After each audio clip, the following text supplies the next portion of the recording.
지방 소도시에 위치한 한약 유통업체에서 본부장으로 일하는 강준호는 44살의 성실한 가장입니다. 매일 아침 7시 30분에 일어나 정장을 단정히 차려입고 출근하는 모습은 누가 봐도 모범적인 직장인이었죠. 회사에서도 믿음직한 중견 간부로 인정받고 있었고 집에서는 효자이자 든든한 남편 역할을 충실히 해내고 있었습니다. 준호의 아내 정미숙은 41살로 오랫동안 전업주부로 살아왔습니다. 하지만 최근 아이들 교육비 부담이 늘어나면서 작은 반찬 가게를 운영하기 시작했죠. 새벽 5시면 일어나 김치찌개와 된장찌개를 끓이고 각종 나물을 무치며 하루를 시작하는 것이 미숙의 일상이었습니다. 가게 운영은 쉽지 않았지만 가게에 조금이라도 보탬이 되고 싶은 마음으로 묵묵히 견뎌내고 있었습니다. 명절이 다가오자 집안은 더욱 바빠졌습니다. 시어머니 오정심은 68살의 전형적인 보수 성향. 어른으로 며느리에게 가사 일체를 맡기는 것을 당연하게 여기는 분이었죠. 미수가 올해도 제사상은 내가 다 준비해야지. 우리 집안 제사는 원래 격식이 있으니까 대충 하면 안 된다라며 당부의 말씀을 잊지 않으십니다. 여기에 준호의 새 누이들까지 가세했습니다.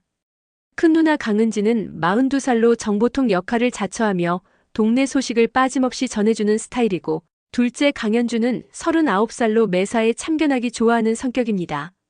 막내 강혜진은 36살로 겉으로는 순해 보이지만 은근히 독설을 날리는 재주가 있었죠.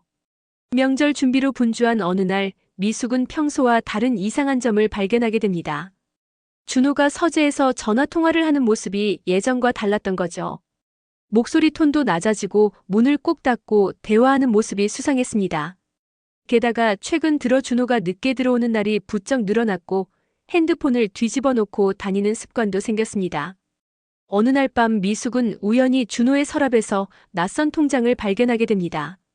표지에는 준호의 이름이 적혀 있었지만 미숙이 알고 있던 가게 통장들과는 전혀 다른 것이었죠. 잔고를 확인해 보니 상당한 금액이 들어 있었는데 도대체 이 돈이 어디서 나온 건지 알 수가 없었습니다. 미숙의 마음속에 의심의 씨앗이 자라나기 시작했습니다. 미숙은 며칠 동안 고민에 빠졌습니다. 준호에게 직접 물어볼까도 생각했지만 혹시 괜한 의심이라면 부부관계에 금이 갈 수도 있다는 걱정이 앞섰죠. 그러던 중 반찬 가게 단골 손님이자 회계사로 일하는 최민석이 가게에 들렀습니다. 사장님, 오늘도 김치찌개 포장 하나 부탁드립니다. 민석은 38살의 꼼꼼한 성격으로 평소 미숙의 반찬 솜씨를 극찬하며 단골이 된 손님이었습니다. 미숙은 망설이다가 조심스럽게 민석에게 상담을 요청했습니다. 민석 씨, 혹시 시간 되시면 제가 궁금한 게 있어서 여쭤봐도 될까요? 민석은 흔쾌히 응했고 미숙은 발견한 통장 내역을 보여주며 설명했습니다. 민석이 꼼꼼히 살펴보더니 심각한 표정을 지었죠. 사장님, 이입금 패턴이 좀 이상해 보입니다. 정기적으로 일정 금액이 들어오는데 출처가 명확하지 않네요. 며칠 후 민석은 더 충격적인 소식을 가져왔습니다. 사장님, 죄송한데 실수로 제가 다른 회사 장부를 가져왔더라고요. 그런데 우연히 보니까 준호 본부장님 회사 거래처 명단이 있는데 여기 수상한 부분이 있어요. 민석이 보여준 장부에는 준호가 허위로 만든 거래처들과 이중 장부 관리 흔적이 고스란히 드러나 있었습니다.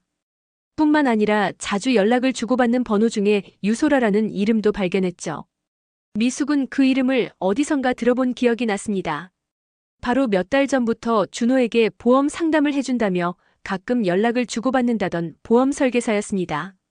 미숙은 더 자세한 조사를 위해 민석에게 도움을 요청했습니다. 둘은 마치 탐정이 된 듯 준호의 행적을 추적하기 시작했죠. 준호의 통화 내역, 카드 사용 기록, 그리고 유소라와의 만남 장소 등을 하나씩 파악해 나갔습니다. 조사 결과는 미숙의 예상보다 훨씬 심각했습니다. 준호는 회사 공금을 횡령해서 개인 계좌로 빼돌리고 있었고 그 돈의 일부를 유소라와의 만남에 사용하고 있었던 것입니다. 더욱 충격적인 것은 둘의 관계가 단순한 보험 상담을 넘어서 부적절한 관계로 발전했다는 사실이었죠. 미숙은 분노와 배신감에 몸을 떨었지만 동시에 차갑게 가라앉은 복수심도 느꼈습니다. 그리고 한 가지 결심을 했죠.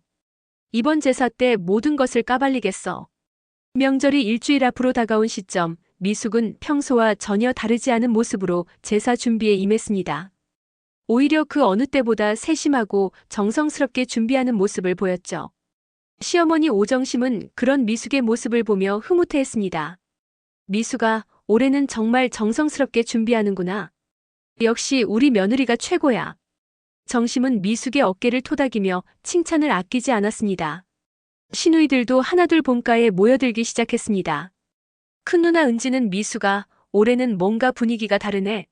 더 차분해 보여라며 관심을 보였고, 둘째 현주는 제사상 차림새가 예년보다 훨씬 좋은 것 같아라고 감탄했습니다. 막내 혜지는 언니가 요리 실력이 늘었나? 냄새부터가 다르네라며 농담을 건넸죠.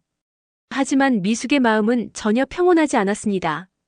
겉으로는 웃으며 대응했지만 속으로는 복수의 시나리오를 차근차근 그려나가고 있었던 거죠. 특히 이번 제사의 하이라이트가 될 식혜 준비에는 특별한 공을 들였습니다. 미숙은 전통 방식 그대로 엿기름을 우려내고 밥을 삭혀서 정성스럽게 식혜를 끓였습니다. 하지만 평상시와 다른 점이 하나 있었죠. 식혜를 담은 사발 바닥에 작은 봉투를 숨겨놓은 것입니다. 그 봉투 안에는 준호의 이중장부 복사본과 유소라와의 통화 녹음이 담긴 소형 USB가 들어있었습니다. 민석의 도움으로 확보한 증거들을 정리하며 미숙은 제사 당일의 계획을 세밀하게 짰습니다. 먼저 식혜를 준호의 얼굴에 뿌린 후 가족들이 당황하는 사이에 USB를 거실 TV에 연결해서 모든 증거를 공개하기로 했죠. 준호는 미숙의 변화를 전혀 눈치채지 못했습니다. 오히려 여보, 올해는 왜 이렇게 열심히 준비해? 고마워라며 대수롭지 않게 넘겼죠. 그런 준호의 모습을 보며 미숙은 더욱 단단한 마음을 먹었습니다. 제사 전날 밤 미숙은 마지막으로 모든 준비를 점검했습니다. 식혜는 완벽하게 식어 있었고 증거 자료들도 빠짐없이 준비되어 있었죠. 거울 앞에서 평소와 다름없는 모습을 연습해보며 내일이면 모든 것이 끝날 거라고 다짐했습니다. 제사 당일 아침 강씨 집안은 분주했습니다. 미숙은 새벽부터 일어나 마지막 준비를 마쳤고 시어머니와 시누이들은 하나둘 한복으로 갈아입으며 엄숙한 분위기를 만들어갔습니다. 준호 역시 정장을 차려입고 가장다운 모습으로 제사를 주관할 준비를 하고 있었죠. 오후 6시 드디어 제사가 시작되었습니다. 준호가 제주로서 절을 올리고 가족들이 차례로 인사를 드렸습니다. 제사상에는 미숙이 정성껏 준비한 음식들이 격식에 맞게 차려져 있었고 그 중앙에는 정갈하게 끓인 식혜가 사발에 담겨 놓여 있었습니다.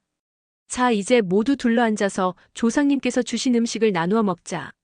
준호가 가장다운 목소리로 말했습니다. 가족들은 둥글게 앉아 제사 음식을 나누어 먹기 시작했죠. 그런데 이상했습니다. 평소라면 바쁘게 움직이며 가족들 수발을 들던 미숙이 조용히 앉아만 있는 거였죠. 시어머니가 미숙아, 밥그릇 좀 더 가져다 줘라고 말해도 네, 알겠습니다라고 대답만 할 뿐 움직이지 않았습니다. 준호가 여보, 식혜가 정말 맛있네. 올해는 특히 잘 만든 것 같아라며 칭찬했을 때였습니다. 미숙이 조용히 일어나서는 식혜 사발을 번쩍 들어 올렸죠. 맛있어요? 미숙의 목소리에는 평소와 다른 차가운 기운이 감돌았습니다. 응, 정말 맛있어. 고생 많이 했네. 준호는 아직도 상황을 파악하지 못한 채 웃으며 대답했습니다. 그 순간이었습니다.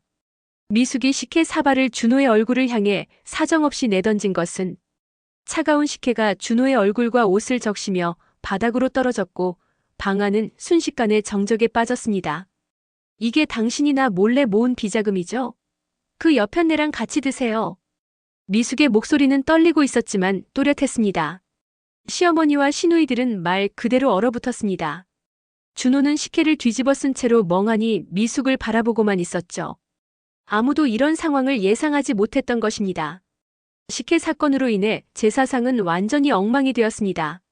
준호는 당황한 채로 여보, 갑자기 왜 이래? 무슨 소리야? 라며 해명하려 했지만 미숙은 이미 다음 단계를 준비하고 있었습니다. 모두 거실로 나오세요. 보여드릴 게 있습니다. 미숙의 차갑고 단호한 목소리에 가족들은 어리둥절한 채로 거실로 향했습니다. 미숙은 미리 준비해둔 USB를 거실 TV에 연결했습니다. 그리고 리모컨을 들어 재생 버튼을 눌렀죠. 화면에는 준호와 유소라의 통화 녹음 파일이 재생되기 시작했습니다. 소라야, 이번 달도 돈 좀 필요해. 회사에서 또 빼내야겠어. 준호의 목소리가 거실에 울려 퍼졌습니다. 오빠, 너무 자주 그러면 들킬 수도 있어. 조심해야 해. 유소라의 목소리도 선명하게 들렸죠. 시어머니 정심은 얼굴이 새하얗게 질린 채로 이게 뭔 소리냐? 라며 중얼거렸습니다. 시누이들은 서로 눈빛을 주고받으며 상황을 파악하려 애쓰고 있었죠. 이어서 화면에는 준호의 이중장부 사본이 나타났습니다. 허위 거래처를 통해 공금을 빼돌린 내역, 개인 계좌로 이체한 기록들이 낱낱이 공개되었습니다. 심지어 유소라와의 만남 장소에서 사용한 카드 내역까지 상세하게 정리되어 있었죠. 준호야. 시어머니의 목소리는 떨리고 있었습니다. 이게 정말이냐? 내가 정말 이런 짓을 했다는 거냐? 준호는 더 이상 변명할 수 없었습니다. 모든 증거가 명확했고 가족들 앞에서 자신의 치부가 낱낱이 드러난 상황이었죠. 엄마, 미안해. 나도 어쩔 수 없었어. 회사 사정이 어려워서. 하지만 미숙은 거기서 멈추지 않았습니다. 어쩔 수 없었다고요? 그럼 유소라와의 관계도 어쩔 수 없었던 거예요? 미숙은 준비해둔 또 다른 파일을 재생했습니다. 준호와 유소라가 호텔에서 만난 영수증들, 선물을 사준 기록들이 화면에 나타났죠. 시누이들은 이제 완전히 상황을 파악하고는 오빠 정말 실망이야라며 고개를 저었습니다. 며칠 후 미숙은 민석의 도움으로 유소라에 대해 더 자세히 조사하기 시작했습니다. 단순히 준호와 부적절한 관계를 맺은 것 이상으로 뭔가 수상한 구석이 있다고 느꼈던 거죠. 사장님, 유소라에 대해 조사해보니까 좀 이상한 점들이 발견됐어요. 민석이 심각한 표정으로 말했습니다. 이 사람, 과거에 사기 전과가 있는 것 같아요. 민석이 보여준 자료에 따르면 유소라는 지난 몇 년간 여러 중년 남성들을 상대로 다양한 사기 행각을 벌여왔던 전과자였습니다. 보험 설계사라는 직업을 이용해서 접근한 후 감정적으로 빠뜨려 돈을 빼내는 수법을 써왔던 거죠. 더 심각한 건 이 여자가 준호 본부장님한테서 빼낸 돈으로 또 다른 사업을 벌이고 있다는 겁니다. 민석의 말에 미숙은 더욱 분노했습니다. 미숙은 유소라를 직접 만나기로 결심했습니다. 준호 몰래 유소라에게 연락을 취해서 만남을 주선했죠. 저는 준호의 아내입니다. 한번 만나서 얘기해야 할 것 같네요. 카페에서 만난 유소라는 생각보다 차분했습니다. 사모님, 죄송합니다. 제가 잘못했어요. 하지만 미숙은 그녀의 진심을 믿지 않았습니다. 당신이 준호한테서 받은 돈 다 어디에 썼나요? 미숙의 직접적인 질문에 유소라는 당황하는 기색을 보였습니다. 그건... 유소라가 말을 더듬는 사이 미숙은 이미 준비해둔 자료를 꺼내 보여주었습니다. 당신 과거 행적 다 조사했어요. 이번이 처음이 아니죠? 미숙의 차가운 목소리에 유소라는 더 이상 속일 수 없음을 깨달았습니다. 결국 유소라는 자신이 준호로부터 받은 돈을 다른 투자 사기에 활용했으며 이미 상당 부분을 날려버렸다고 실토했습니다. 심지어 준호에게서 더 많은 돈을 뜯어낼 계획도 가지고 있었다고 고백했죠. 미숙은 유소라와의 대화를 몰래 녹음해뒀습니다. 이제 준비는 완벽했습니다. 유소라의 정체가 드러난 후 준호의 상황은 더욱 심각해졌습니다. 회사에서는 내부 감사가 시작되었고 준호는 결국 해임 통보를 받았습니다. 횡령 혐의로 경찰 조사까지 받게 되면서 가족들의 시선은 더욱 차가워졌죠. 하지만 가장 큰 변화는 시어머니 정심에게서 일어났습니다.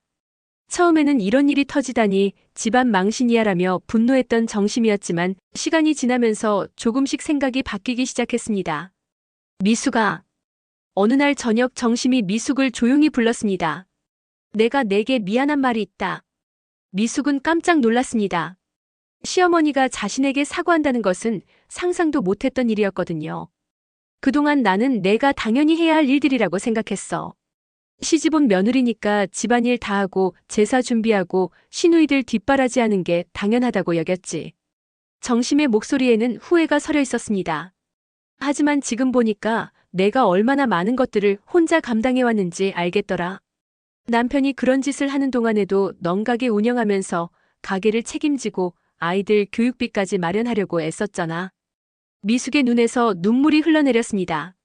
그동안 쌓였던 서러움이 한꺼번에 터져나오는 느낌이었죠. 시누이들의 태도도 완전히 바뀌었습니다. 큰누나 은지는 미숙아, 우리가 그동안 너무 당연하게만 생각했구나.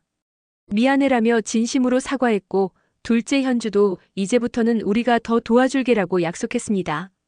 막내 혜진은 언니 진짜 대단해. 나라면 진작 폭발했을 거야 라며 미숙을 격려했죠. 한편 준호는 벌금형을 받고 새로운 직장을 구해야 하는 상황에 처했습니다. 자신의 잘못을 뒤늦게 깨달은 준호는 미숙에게 여보, 정말 미안해. 내가 너무 한심했어라며 용서를 구했지만 미숙의 마음은 쉽게 열리지 않았습니다. 몇 달이 지난 후 미숙의 삶은 완전히 달라져 있었습니다. 작은 반찬 가게로 시작했던 사업이 입소문을 타면서 점점 번창하기 시작한 것입니다. 특히 그 유명한 식혜 사건 이후로 미숙의 이야기를 들은 동네 사람들이 응원하는 마음으로 가게를 찾아주었죠. 사장님, 식혜 있나요? 단골 손님 하나가 가게에 들어서며 물었습니다. 네, 물론이죠. 방금 새로 끓인 거예요. 미숙은 환한 미소를 지으며 대답했습니다. 미숙은 반찬 가게를 식혜반찬이라는 이름으로 새롭게 단장했습니다. 그리고 가게의 시그니처 메뉴로 전통 방식으로 끓인 식혜를 내세웠죠. 재미있게도 식혜 포장지에는 진실은 언젠가 드러납니다라는 문구가 적혀 있었습니다. 사업이 잘 되면서 미숙은 소규모 프랜차이즈까지 계획하게 되었습니다. 민석이 사업 파트너로 함께하면서 체계적인 사업 계획을 세워나갔죠. 사장님, 진짜 대단하세요. 이제 우리 동네를 넘어서 다른 지역까지 진출할 수 있겠어요. 민석은 진심으로 미숙을 존경했습니다. 시어머니와 시누이들도 미숙의 성공을 진심으로 축하해 주었습니다. 정심은 우리 며느리가 정말 대단한 사업가였구나. 그동안 몰라봐서 미안하다며 자랑스러워했고 시누이들은 아이의 가게 홍보를 자처하며 적극적으로 도와주었습니다. 어느 날 시누이들이 모두 가게에 나타났습니다. 미숙아, 식혜 주문 받아줘. 은지가 큰 소제시도 이게 속편집리로 말했습니다. 오늘은 뭐 특별한 일이라도 있어요? 미숙이 웃으며 물었습니다. 아니야, 그냥 우리가 식혜 맛에 중독됐어. 특히 내가 만든 식혜는 정말 특별해. 현주가 대답했습니다. 맞아, 이제 다른 데서 파는 식혜는 못 마시겠어. 뭔가 깊은 맛이 있다고 해야 하나? 혜진도 거들었죠. 미숙은 주방에서 정성껏 끓인 식혜를 사발에 담아 가져왔습니다. 그런데 사발을 들고 나오면서 장난스럽게 번쩍 들어 보였죠. 언니들 이번엔 안 맞고 잘 드릴게요. 미숙의 말에 시누이들은 박장대소를 터뜨렸습니다. 야, 그때 정말 깜짝 놀랐어. 우리 얌전한 미숙이가 그런 일을 할 줄이야. 은지가 웃으며 말했습니다. 그런데 진짜 속이 시원했어. 오빠가 그런 짓을 하고 있었다니 생각해도 화가 나. 현주도 고개를 저었습니다. 언니, 그때 정말 멋있었어. 완전 영화 같았다니까. 혜진이 엄지를 치켜세웠죠.